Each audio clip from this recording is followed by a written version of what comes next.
Hello my dear students. So finally SA one exams అయిపోయినాయి అని హ్యాపీగా ఫీల్ అయ్యే లోపే మనకి టీచర్స్ అందరూ కూడా పేపర్స్ కరెక్షన్ చేసి ఇవ్వడం స్టార్ట్ చేశారు. అండ్ ఫైనల్గా రిపోర్ట్ కూడా వచ్చేసింది.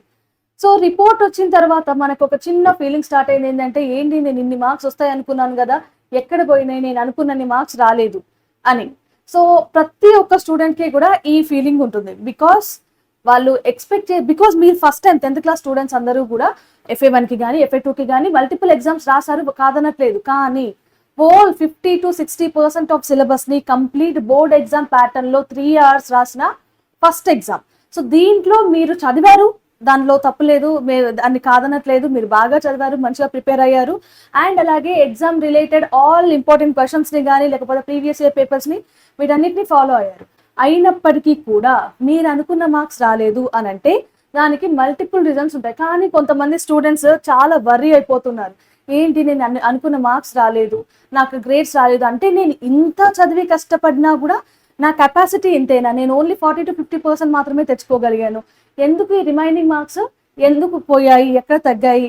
సో నాకు SA1లోనే నేను ఇప్పుడు ఇంత బాగా కష్టపడితేనే నాకు ఈ ఎగ్జామ్లో 40% వచ్చింది అని అంటే రేపు పొద్దున ఇంకొక 2 నెలల్లో వచ్చే 2-3 నెలల్లో వచ్చే ఎగ్జామ్లో కూడా నాకు అంతే మార్కులు వస్తాయి, పెద్ద తేడా ఏమి ఉండదు అని గివప్ ఇచ్చే స్టూడెంట్స్ చాలా మంది ఉంటున్నారు. సో వాళ్ళందరి కోసమే ఈ వీడియో చేస్తున్నాను. Students, this is only for you.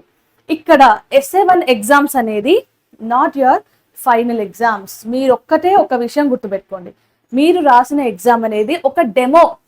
మీరు రేపు ఫ్యూచర్లో రాయబోయే బోర్డ్ ఎగ్జామ్కి ఇది ఒక డెమో. ఇలా ఉండబోతుంది, రియాలిటీ చెక్ ఇలా ఉంటుంది, మీరు అనుకున్నట్టుగా ఉండదు, ఇవి మీరు ఇంకొంచెం ఇంప్రూవ్ చేసుకోవాలి అని మీకు చూపించే ఒక కరెక్షన్ మ్యాప్. అంతేగాని SA1 మాత్రమే ఫైనల్ కాదు. SA1 తర్వాత కూడా మనకి ఇంకా చాలా ఎగ్జామ్స్ ఉంటాయి. ప్రీ ఫైనల్ ఉంటుంది, ప్రీ ఫైనల్ 1, 2, 3 అని కండక్ట్ చేస్తారు.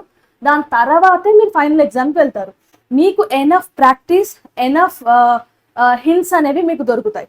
మీరు చేయాల్సిందల్లా అసలు ఎక్కడ పోయినాయి, నాకు ఎందుకు మార్క్స్ తక్కువ వచ్చినాయి, నేను అనుకున్న గోల్ని, నేను అనుకున్న పర్సంటేజ్ని ఇక్కడ ఉన్న నాకు వచ్చిన పర్సంటేజ్కి గ్యాప్ ఎక్కడ వస్తుంది అనేది మీరు అనలైజ్ చేయాలి ఫస్ట్.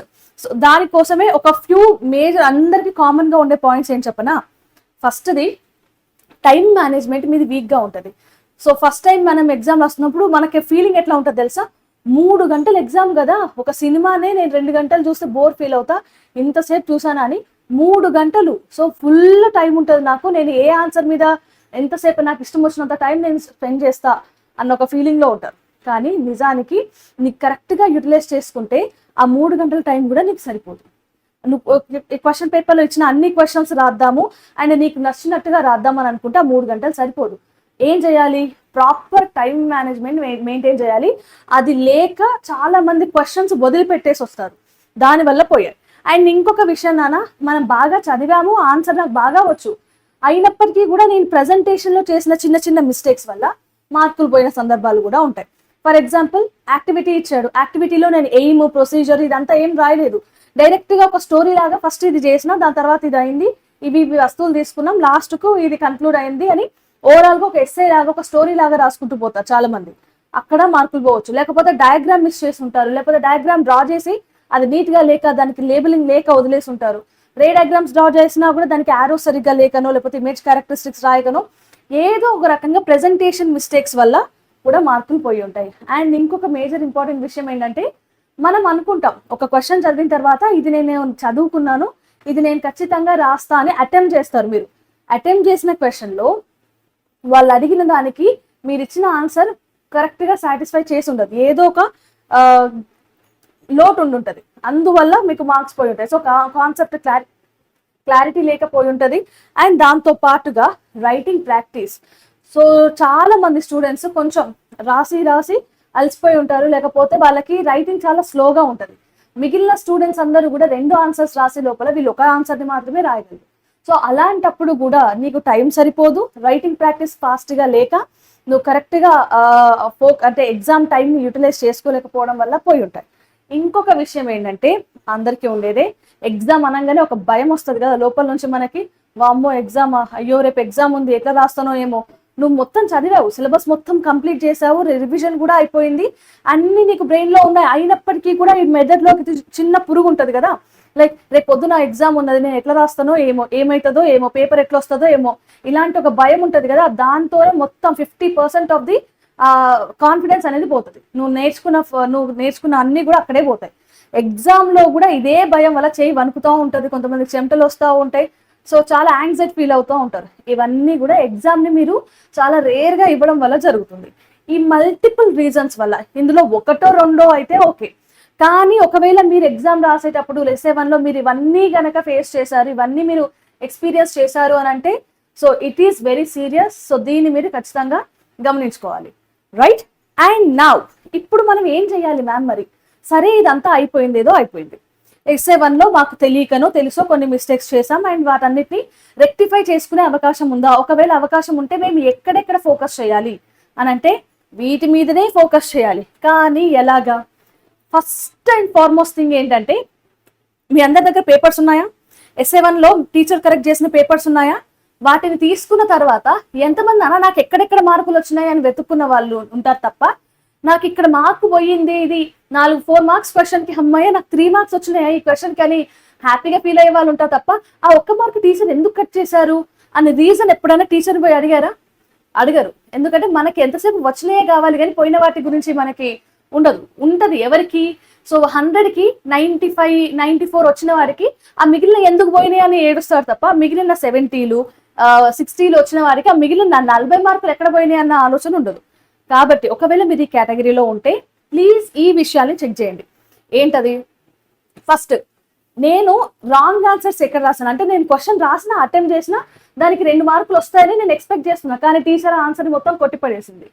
సో అప్పుడేమవుతుంది? అక్కడ మార్కులు పోయినాయి.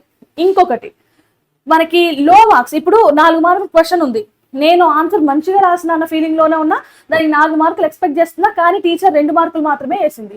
ఆ మిగిలిన 2 మార్కులు ఎందుకు కట్ చేసిందో అది మనకి క్లారిటీ లేదు, పోయి అది కనుక్కోండి. ఇంకొక విషయం, నేను క్వశ్చన్ పేపర్ లో నేను మొత్తం సిలబస్ చదివి రివిజన్ చేసినప్పటికీ కూడా కొన్ని క్వశ్చన్స్ ని వదిలేశాను. ఎందుకు వదిలేయాల్సిన అవసరం ఏమొచ్చింది? టైం సరిపోలేదా, లేకపోతే ఆన్సర్ గుర్తు రాలేదా, లేకపోతే నాకు రైటింగ్ ప్రాక్టీస్ లో ఉండడం వల్ల నేను దీన్ని ఇంత పెద్ద క్వశ్చన్ ఎప్పుడు అటెంప్ట్ చేయాలని బద్ధకంగా వదిలేశానా? ఎందుకు వదిలేశాను అని క్వశ్చన్ యువర్ సెల్ఫ్.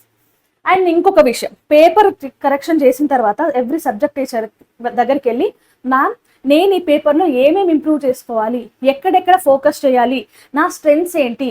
మొత్తానికే స్ట్రెంగ్స్ ఉండకుండానైతే ఏ స్టూడెంట్ ఉండడు. నీకు 100 మార్కులు వచ్చినా నీకు ఎంతో కొంత స్ట్రెంగ్త్ ఉంటుంది. ఫస్ట్ నీ స్ట్రెంగ్త్ అని తెలుసుకోండి, దాని తర్వాత నేను ఏ విషయాల మీద ఫోకస్ చేయాలని మీ క్లాస్ టీచర్ ఫీడ్బ్యాక్ అనేది చాలా అవసరం. ఇప్పుడు నేను చెప్తా నానా, జనరలైజ్డ్గా చెప్తా. నేను ఫర్ ఎగ్జాంపుల్ నా క్లాస్ని ఇప్పుడు ఒక 100 మంది వింటున్నారు అని అంటే, వాళ్ళకు వచ్చిన క్వైరీస్ని బట్టి, లేకపోతే వాళ్ళు నన్ను టెలిగ్రామ్లో కాంటాక్ట్ అయిన విషయాన్ని బట్టి, సో ఓవరాల్గా, సో నానా మీరు ఇట్లాంటి మిస్టేక్స్ చేస్తున్నారు, ఇవి చేయొద్దు అని ఓవరాల్గా చెప్తా. కానీ పలానా స్టూడెంట్ ఉన్నాడు, పర్సన్ ఏ ఉన్నాడు, ఏ అనే స్టూడెంట్కి ఏవి స్ట్రెంగ్త్, ఏవి బ్యాక్లాగ్స్, ఎక్కడ ఫోకస్ చేయాలి అని ఇండివిజువల్గా నేను డైరెక్ట్గా మిమ్మల్ని కలిసి చెప్పలేను కదా. కాబట్టి ఇక్కడ మీ క్లాస్ టీచర్ హెల్ప్ చాలా అవసరం. కాబట్టి మీకు టీచర్ అంటే భయం ఉన్నా, కోపం ఉన్నా, ఇష్టం ఉన్నా, సో ఏదున్నా కూడా ఆ కాసేపు పక్కన పెట్టేసి మ్యామ్ దగ్గరికి వెళ్ళి, లేకపోతే మీ సార్ దగ్గరికి వెళ్ళి కాసేపు మాట్లాడండి. ఒక 5 to 10 minutesలో ఇది క్లియర్ చేసుకోండి. మొత్తానికి మనకి ఇక్కడ ఓవరాల్గా నీకు ఇచ్చిన పేపర్స్ నుంచి ఎందుకు మార్కులు పోయినాయి, వాట్స్ రాంగ్ హియర్, ఎందుకు రాంగ్ అయింది ఆ క్వశ్చన్ అన్న విషయాన్ని ఒక క్లారిటీ తెచ్చుకోండి. దెన్ దాని తర్వాత ఏం చేయాలి? క్లారిటీ వస్తుంది. ఇందాక కాన్సెప్ట్ క్లారిటీతో మార్కులు పోయినాయి, క్లారిటీ లేక అని అనుకున్నాం కదా. సో ఇక్కడ ఫస్ట్ దానికి ఏం చేయాలి? సిలబస్ని ఫినిష్ చేయండి. సిలబస్ని ఫినిష్ చేయడం అంటే, మ్యామ్ నేను ఆల్రెడీ మళ్ళీ చదవాల్సిన అవసరం ఏముంది అని అంటే, నువ్వు అక్కడ ఓవరాల్గా ఫస్ట్ చాప్టర్ చదివినావు, దాని తర్వాత సెకండ్ చాప్టర్, దాని తర్వాత థర్డ్, ఫోర్త్, ఫిఫ్త్ ఇలా చదువుకుంటూ పోయినావు కదా. ఇప్పుడు అట్లా ఆర్డర్ కాదు. ఏ చాప్టర్ నుంచి ఎన్ని మార్కులు వస్తున్నాయి పేపర్కి, వెయిటేజ్ ఏంది, అందులో హై వెయిటేజ్ చాప్టర్స్ని ఫస్ట్ ఫినిష్ చేయి. హై వెయిటేజ్ చాప్టర్స్ తర్వాత దాని తర్వాత మిగిలిన, ఇంకా దాని తర్వాత ఎంత మార్క్స్ రేంజ్ని బట్టి నువ్వు కంప్లీట్ చేసుకుంటూ రా. అండ్ ఒక్కసారి చదివేసిన చాప్టర్ ని అక్కడ నాకు అయిపోయింది అమ్మయ్య అని వదిలేకుండా, సో నువ్వు చదివిన ప్రతి చాప్టర్ ని వీక్లీ వైజ్ గా రివైజ్ చేయి. అప్పుడు మాత్రమే నీకు గుర్తుంటది. లేకపోతే నీకు తొందరగా ఎగ్జామ్ లో క్వశ్చన్ చూసిన వెంటనే ఆన్సర్ గుర్తురాదు, మళ్ళీ అదే రిపీట్ అవుతుంది, మార్కులు పోతాయి. అదేదో నువ్వు ఎగ్జామ్ కి ముందే రిపీటెడ్ గా రివిజన్ చేస్తే మనకి ఇంకా బాగా గుర్తుంటది. అండ్ ఇంకొక విషయం అన్న, ప్రీవియస్ ఇయర్ క్వశ్చన్స్ కూడా చూసుకోండి. ఎక్కువ సార్లు మనకి 10th క్లాస్ బోర్డ్ ఎగ్జామ్స్లో నీకు పెద్ద పెద్ద హై లెవెల్ క్వశ్చన్స్ రావు. వచ్చే క్వశ్చన్సే ఒకటో రెండో క్వశ్చన్ పేపర్ మొత్తంలో ఒకటో రెండో మాత్రమే ట్రిక్కీగా ఉంటాయి. మిగిలిన క్వశ్చన్ మొత్తం 95% పేపర్ మొత్తం ప్రీవియస్ ఇయర్ పేపర్ ఎలా ఉందో వాటి మోడల్సే దిగుతాయి. డైరెక్ట్ అదే క్వశ్చన్ రావాలి అని అంటే మ్యాథ్స్లో నంబర్స్ మార్చిస్తాడేమో, కానీ ఫిజిక్స్, కెమిస్ట్రీ ఇట్లాంటి మిగిలిన ఎగ్జామ్స్లో అయితే వస్తాయి. గ్రామర్ విషయంలో, లాంగ్వేజెస్ విషయంలో గ్రామర్ చూసుకోండి. At the same time writing, reading practice చేయండి అన్న. ఖచ్చితంగా నీకు ఒక క్వశ్చన్ అంటే తెలుగులో ఏదన్నా చదువుతున్నప్పుడు స్పెల్లింగ్ మిస్టేక్స్ లేకుండా చదువుతున్నావా, రాస్తున్నప్పుడు స్పెల్లింగ్ మిస్టేక్స్ లేకుండా రాస్తున్నావా, ఈ విషయాలు జాగ్రత్తగా చూసుకోండి. ఇది మన రీడింగ్ పార్ట్, అంటే ప్రిపరేషన్ పార్ట్లో ఇవన్నీ ఉండాలి. దాని తర్వాత ప్రిపరేషన్ అయ్యి ఎగ్జామ్కి పోతున్నాం. నేను ఇప్పుడు ఏం చెప్తున్నా, ప్రెజెంటేషన్ కరెక్ట్గా లేక మార్కులు పోగొట్టుకున్న స్టూడెంట్కి నేను ఎక్కడ ఇంప్రూవ్ చేసుకోవాలి, ఇంకా బాగా చదవాలి అని చెప్తే అర్థం లేదు. ఎక్కడ ఫోకస్ చేయాలి, ఎగ్జామ్లో నువ్వు రాస్తున్నావు కదా, రాసేటప్పుడు నువ్వు కొన్ని పాయింట్లు గుర్తుపెట్టుకో. ఇప్పుడు ఒక ఆన్సర్ రాస్తున్నావు, డెఫినేషన్ రాస్తున్నావు, కొన్ని కీవర్డ్స్ ఉన్నాయి, ఇంపార్టెంట్ కీవర్డ్స్ ఉన్నాయి. సిలియరీ మజిల్స్ ఏం చేస్తాయని అన్నావు, adjusting focal length, that's it, అంతే. ఇప్పుడు ఇక్కడ కొన్ని కీవర్డ్స్ ని, మనకి ఆన్సర్ ఎంత పెద్ద ఆన్సర్ అయినా ఎంత చిన్న ఆన్సర్ అయినా దాంట్లో కొన్ని కీవర్డ్స్ ఉంటాయి, వాటిని మీరు చూసుకోవాలి. అండ్ ఇంకొక విషయం నాన్న, పేపర్లో క్వశ్చన్ నెంబర్స్ లేక కూడా చాలా మంది పేపర్ని రాసేయాలన్న హడావుడిలో నువ్వు ఏ క్వశ్చన్కి సెక్షన్ వైజ్గా రాసుకుంటూ పోతున్నావు అనుకోవచ్చు, లేకపోతే ఎట్లా రాసినా క్వశ్చన్కి అది నంబర్ని రాయడం మర్చిపోతారు కొంతమంది. ఇదొక రకం అయితే, ఇంకొక రకం ఏంటి, క్వశ్చన్ నెంబర్ని రాంగ్గా రాస్తారు. ఇప్పుడు నువ్వు ఫస్ట్ 3 రాసినావు, నెక్స్ట్ 4th రాయాలి. నీ లెక్క ప్రకారం 3 అయిపోగానే కింద ఎగ్జామ్లో అక్కడ 4 అని పెట్టేసినావు, కానీ క్వశ్చన్ పేపర్లో చూస్తే 4th క్వశ్చన్ నీకు రాదు. సో ఆటోమేటిక్గా నెక్స్ట్ క్వశ్చన్ పోతావు, 5th క్వశ్చన్ వస్తుంది, నువ్వు రాస్తావు, అక్కడ నెంబర్ని మర్చిపోతావు, చెక్ చేసుకోవడం, కరెక్ట్ చేయడం మర్చిపోతావు. అండ్ అదే 5th క్వశ్చన్ ఆన్సర్ని నువ్వు 4th క్వశ్చన్ అని పెడతావు. సో ఇక్కడ నువ్వు ఆన్సర్ ఎంత పర్ఫెక్ట్గా రాసినా దీనికి నీకు మార్కులు రావు. ఈ పాయింట్ గుర్తుపెట్టుకోండి. మ్యామ్ అంత కరెక్ట్గానే రాసినా కదా, ఒక్క విషయంలో ఇది కన్సిడర్ చేస్తే ఏమవుతుంది, నో. అక్కడ ఎగ్జామినర్ ఏమని, నువ్వు 4th క్వశ్చన్కే ఈ ఆన్సర్ అనుకొని రాసినావు అని అనుకుంటాడు, మార్కులు ఇవ్వడు. మార్జిన్స్ ఉన్నాయా లేవా, మార్జిన్స్ ఉండడం వల్ల మన పేపర్ అనేది ఒక స్ట్రక్చర్డ్ వేలో ఉంటుంది, అటు ఇటుగా క్లమ్జీగా ఉండదు. ఇంకొక విషయం నాన్న, డయాగ్రామ్స్ డ్రా చేసేటప్పుడు నీట్గా డ్రా చేయాలి. అండ్ ప్రతి ఒక్క పార్ట్ని లేబుల్ చేయాలి. ఇప్పుడు స్ట్రక్చర్ ఆఫ్ ఐ ఉంది, కార్నియా ఏంటి, మనకి రెటినా ఎక్కడ ఉంది, ఆప్టికల్ నర్వ్ ఏది, ఇట్లాంటివన్నీ కూడా ప్రతిదీ సైన్స్ మ్యాండటరీ.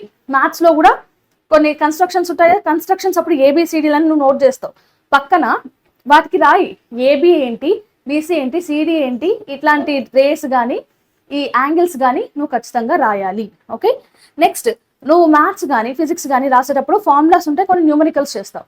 ఆ న్యూమరికల్స్లో ఫార్ములాస్ కరెక్ట్గా హైలైట్ చేయి, వాటికి ఒక బాక్స్ కొట్టు. అండ్ ఆ ఫార్ములాలో వాల్యూ సబ్స్టిట్యూట్ చేసిన తర్వాత లాస్ట్కి ఒక ఆన్సర్ వస్తుంది కదా, ఇంక్లూడింగ్ యూనిట్స్ అండ్ ఆన్సర్ నువ్వు కాన్ఫిడెంట్గా ఉన్నావు అనుకుంటేనే దాన్ని హైలైట్ చేయి, లేకపోతే దాన్ని అట్లా వదిలే. ఎందుకంటే నువ్వు హైలైట్ చేసింది ఖచ్చితంగా ఎగ్జామినర్ చూస్తాడు. పొరపాటున దాంట్లో తప్పులుంటే మిగిలిన ఆన్సర్లో కూడా తప్పులు ఉన్నాయని ఒక ఫీలింగ్ వస్తాడు కదా, అందుకే నువ్వు కాన్ఫిడెంట్గా ఉంటేనే దాన్ని తీసుకో. Right, and next the last, ఇక్కడ ఏం చేస్తున్నాం, ఎగ్జామ్ భయం ఉంటుంది కదా, దాన్ని ఓవర్కమ్ చేయాలి. ఎట్లా ఓవర్కమ్ చేయాలి మ్యామ్, ఎన్ని ఎగ్జామ్స్ రాసినా నాకు భయం అవుతుంది అని అంటే, నువ్వు అసలు ఎగ్జామ్ ఎందుకు రాస్తున్నావు, పర్పస్ని గుర్తించు. ప్రతిసారి మార్కుల కోసమే ఎగ్జామ్ని రాయొద్దు. ఓకే, నువ్వు ఇప్పుడు మార్కుల కోసం రాసే పరిస్థితులలో లేవు. నువ్వు దేనికి, నువ్వు ఎక్కడెక్కడ లాగ్ అవుతున్నావు, నువ్వు ఎగ్జామ్ని ఒక ప్రాపర్ వేలో రాయాలి అంటే ఆ స్ట్రాటజీస్ అన్నిటిని అప్లై చేయడం నీకు అలవాటు కావడం కోసం ఎగ్జామ్ రాస్తున్నావు, మార్కులు కాదు ఇక్కడ ఇంపార్టెంట్. మార్కుల కోసం అంటే మనం లాస్ట్ ఎగ్జామ్స్ ఉన్నాయి, వాటిని చూసుకుందాం. ఇప్పుడు ఎగ్జామ్ నీకు అలవాటు కావాలి, ఎలా అలవాటు చేసుకోవాలి మ్యామ్, ఫస్ట్ ఎగ్జామ్లో ప్రతి సండే, నువ్వు వీక్లో ప్రతి సండే ఏదైనా ఒక టెస్ట్ రాయి. అది కూడా ఏంటి, కరెక్ట్గా 3 గంటల్లోనే అయిపోయే టెస్ట్ ఉండాలి. అట్లా అని చెప్పి నువ్వు 10 క్వశ్చన్లు తీసుకుని 3 గంటల్లో రాస్తా అంటే కాదు. ప్రాపర్ మనకి మోడల్ పేపర్స్ ఉంటాయి, కొన్ని ఒక మోడల్ పేపర్ని తీసుకొని సబ్జెక్ట్కి దాన్ని 3 గంటల టైం లిమిట్ పెట్టుకొని, పక్క కావాలంటే అలారం పెట్టుకోవడమో స్టాప్ వాచ్ పెట్టుకోవడమో చేసి దాంట్లో కరెక్ట్గా నువ్వు రాస్తున్నావా, 3 గంటలలో ఎగ్జామ్ అయిపోతుందా లేదా అని చెక్ చేయి. అఫ్ కోర్స్ ఫస్ట్ టైం రాసినప్పుడు ఎవరికి 3 గంటలలో ఎగ్జామ్ అయిపోదు, ఎంతో కొంత మిగులుతుంది, అదొక ఫీలింగ్ ఉంటుంది కదా. స్టెప్ వైజ్గా ఇంప్రూవ్ అవ్వు. ఎట్లా, ఫస్ట్ స్లోగా రాస్తున్నావు. ఓకే, నువ్వు ఫస్ట్ ఎగ్జామ్ రాసినప్పుడు స్లోగా రాసినావు, దాని తర్వాత ఒక 2-3 ఎగ్జామ్స్ అప్పటికి ఫాస్ట్గా రాయడం అలవాటు చేసుకో. ఓకే, దాని తర్వాత 2-3 ఎగ్జామ్, మళ్ళీ ఇంకొక 2-3 ఎగ్జామ్స్ అప్పుడు ఫాస్ట్గా రాసేటప్పుడు మనకు చాలా మిస్టేక్స్ పోతాయి. అలా మెల్లిమెల్లిగా ఫాస్ట్గా రాయడం అలవాటు అయిన తర్వాత అక్యురేట్గా రాయి. అక్యురేట్గా అంటే కొంచెం దగ్గర దగ్గర అంత కరెక్ట్గా అయ్యేలాగా. బికాస్ మనం ఫాస్ట్గా రాస్తున్నప్పుడు మన బ్రెయిన్ మన చేతి కన్నా మన బ్రెయిన్ చాలా ఎక్కువ ఫాస్ట్గా ఆలోచిస్తుంది, పదాలు మిస్ అవుతూ ఉంటాయి. అలా కాకుండా నువ్వు ఈ ప్రాక్టీస్లో అక్యురేట్గా రాయి. ఇంకా ఎగ్జామ్స్ ఇస్తూ పోతుంటే నీ ఆన్సర్ పర్ఫెక్ట్గా వస్తుంది. నీ మైండ్ నీ హ్యాండ్ రెండు సింక్లో ఉంటాయి. నీ మైండ్లో ఏమేమి అక్షరాలు అయితే మెదులుతాయో అవన్నీ పేపర్ మీద వచ్చేస్తాయి, ప్రాపర్ ఆన్సర్ అనేది వచ్చేస్తుంది. ఇలా నువ్వు ఎగ్జామ్ని ఓవర్కమ్ చేయి. అండ్ ఇవన్నీ కూడా నీకు ఫైనల్ ఎగ్జామ్కి ఏ రకంగా నువ్వు ఇంప్రూవ్ చేసుకోవచ్చు అనేది ఇంపార్టెంట్. అండ్ కొంతమంది స్టూడెంట్స్ ఇదంతా ఎప్పుడు సెల్ఫ్ స్టడీ చేసుకునే స్టూడెంట్స్కి అంటే ఒకరి ట్యూషన్ కానీ లేకపోతే ఒకరి గైడెన్స్ కానీ అవసరం లేకుండా కేవలం మన ఆన్లైన్ ప్లాట్ఫామ్స్ పైననో లేకపోతే ఇట్లాంటి యూట్యూబ్ సెషన్స్ వల్లనో తెలుసుకొని సెల్ఫ్గా స్టడీ చేసుకునే వాళ్ళందరికీ ఇప్పుడు నేను చెప్పిన పాయింట్ సూపర్గా యూజ్ అవుతాయి. కానీ స్టూడెంట్స్ ఉంటారు, మ్యామ్ నాకు నేనుగా కూర్చుంటే నాకు నా క్యాలిబర్ తెలియదు అండ్ నాకు ఏం చెయ్యాలి అనేది తెలియదు. సో నాకు ఒక గైడెన్స్ కావాలి, ఒక ప్రాపర్ నాకు ఒక మెంటర్ ఒక గైడ్ ఉండి ఇది చెయ్యాలి, ఈ రోజు ఇది చెయ్యాలి, దాని తర్వాత ఇలా నేర్చుకోవాలి అని ప్రాపర్గా ప్రతి చాప్టర్ని రివైజ్ చేయడమో లేకపోతే నాకు ఎగ్జామ్స్ పెట్టడమో ఎగ్జామ్స్ నుంచి అనాలిసిస్ ఇవ్వడమో ఇలాంటివన్నీ ఒక రెస్పాన్సిబిలిటీ తీసుకుంటే బాగుంటుంది మ్యామ్ అని అనుకుంటే దానికోసమే మనం ఒక బ్యాచ్ స్టార్ట్ చేసాం. That is mission 600 for all class 10th AP and TS స్టూడెంట్స్కి సపరేట్ బ్యాచెస్ ఉంటాయి. వీటిలో 2 monthsలో మనకి కంప్లీట్ ఈ 60 daysలో మీరు 90+ ఎలా తెచ్చుకోవాలి అనే దాని మీదనే మీకు క్లాసెస్ జరుగుతాయి. క్రాష్ కోర్స్ కాబట్టి ఎక్కువ లెందీ సెషన్స్ ఉండవు. మంత్లీ టీచర్ 8 లైవ్ సెషన్స్ తీసుకుంటారు, 8 ఇప్పుడు మన యూట్యూబ్ టీచర్స్ అందరూ. అండ్ అలాగే వాటితో పాటు ప్రాక్టీస్ కోసం నీకు మళ్ళీ మనకి ట్యూషన్ టీచర్స్ హెల్ప్ చేస్తారు. సో దానివల్ల నువ్వు ప్రాపర్ ప్రిపరేషన్ అనే స్ట్రాటజీ అనేది యూటిలైజ్ చేసుకోగలుగుతావు. సో ఈ బ్యాచ్ కేవలం 999కి మాత్రమే అవైలబుల్గా ఉంది నాన్న. సో రీసెంట్గా లాంచ్ చేసాం కాబట్టి టిల్ 25th వరకు ఈ ఆఫర్ ఉంటుంది. దాని తర్వాత కొంచెం పెరుగుతుంది. డిసెంబర్ నుంచి క్లాసెస్ ఉంటాయి. అండ్ ఎవ్రీ సండే అప్పటి వరకు ఈ డిసెంబర్ వరకు మనకి ఎవ్రీ సండే మనకి దీనికి సంబంధించిన వెబినార్స్ కండక్ట్ అవుతూ ఉంటాయి. కమింగ్ సండే కూడా నేను ఒక వెబినార్ని కండక్ట్ చేయబోతున్నాను on physics. So if you ever interested just join my webinar, okay. And guys ఇంత విన్న తర్వాత ఇంకా నీకు S7 భయం ఇంకా అలాగే ఉందా, లేకపోతే ఎంతో కొంత కాన్ఫిడెన్స్ వచ్చిందా, అమ్మయ్య నేను ఫైనల్గా అట్లీస్ట్ ఫైనల్ ఎగ్జామ్ వరకు నన్ను నేను బెటర్ చేసుకుంటా, ఇంప్రూవ్ చేసుకుంటా అండ్ ఇప్పుడు వచ్చిన 40 to 50 కాకుండా నేను 90+లో ఉంటా అన్న ఒక కాన్ఫిడెన్స్ ఉందా? ఒకవేళ మీకు కాన్ఫిడెన్స్ ఉంటే జస్ట్ ఒక్కసారి నాకు కింద కామెంట్ సెక్షన్లో చెప్పండి that I am ready for 90+ ma'am అని చెప్పండి, ఓకే. సో ఇంకా మీకు మీకు ఫైనల్ ఎగ్జామ్స్ గురించిన ఎగ్జామ్ రిలేటెడ్ ఏమైనా భయాలు, క్వైరీస్, డౌట్లు కనుక ఉంటే do let me know in the comment section. మనం వాటి మీద కూడా వీడియో చేద్దాం, okay. Bye guys and will meet you in the next video, okay.